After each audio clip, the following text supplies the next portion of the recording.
Picture you in March 2020. I was on a solo trip to Chichen Itza so I could check my 5th world wonder off my list. I left my husband at home with the kids, and I enjoyed the sunny beaches. Little did I know that my independence was about to be tested. I came home from Mexico, tanned and happy, and soon after that, everything changed. Thanks to COVID, my husband lost his nursing job and had to fly to New York for work. I was at home alone, but I didn't mind. I kind of enjoy my own company. Independence was my badge of honor, and I got this was my motto. Soon after he left, I started having some weird symptoms in my right breast. I couldn't feel a lump, and neither could my doctor, so I honestly didn't think it was a big deal.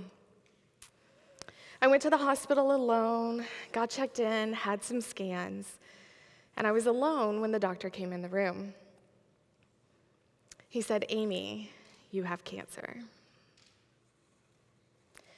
Turns out it was stage 3 inflammatory breast cancer. IBC is very rare and one of the most aggressive types of cancer. Statistically, I have a 40% chance of being alive in just 2 years. But don't worry, I'm way too independent to die just yet. In those early days after diagnosis, there was so much that was happening that I honestly have gaps of time I don't remember.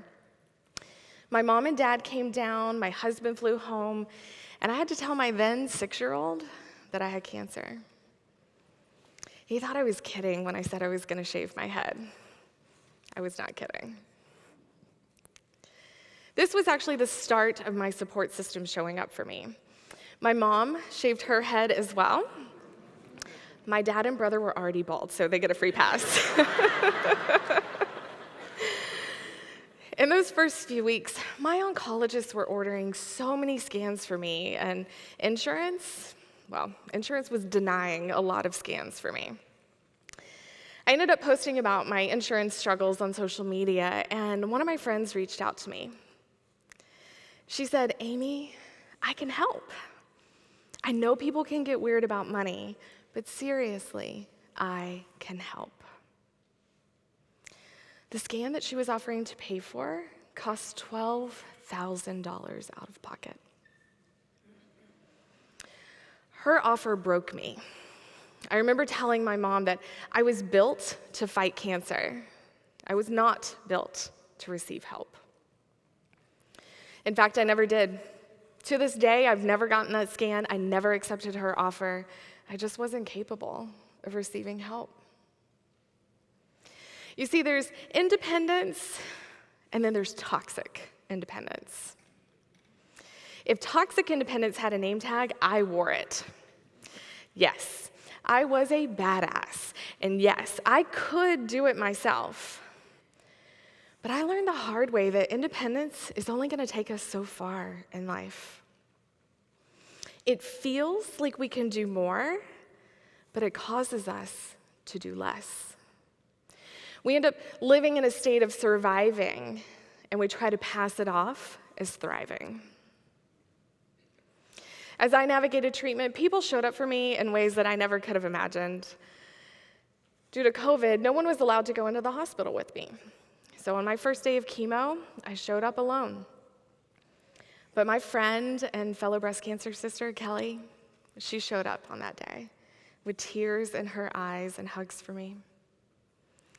They wouldn't even let my mom in the lobby, but she refused to leave the premises. In fact, the closest spot that she could find to me was on a bench by the door. She sat in the burning sun for 6 hours while I went through my first chemo. My world of independence had turned into this world of needing others. My mom went into retirement to do virtual school with my son. I depended on my husband to help me get through the side effects. And despite my protests, My friends were donating meals and time and money. Even my staff at work were trying to donate leave for me, but the company that I worked for at the time denied their requests. So I worked full-time through treatment. I was hooked up to chemo machines on camera doing Zoom meetings. Even though I was feeling community and connection, I refused to give up the shreds of independence that I still had.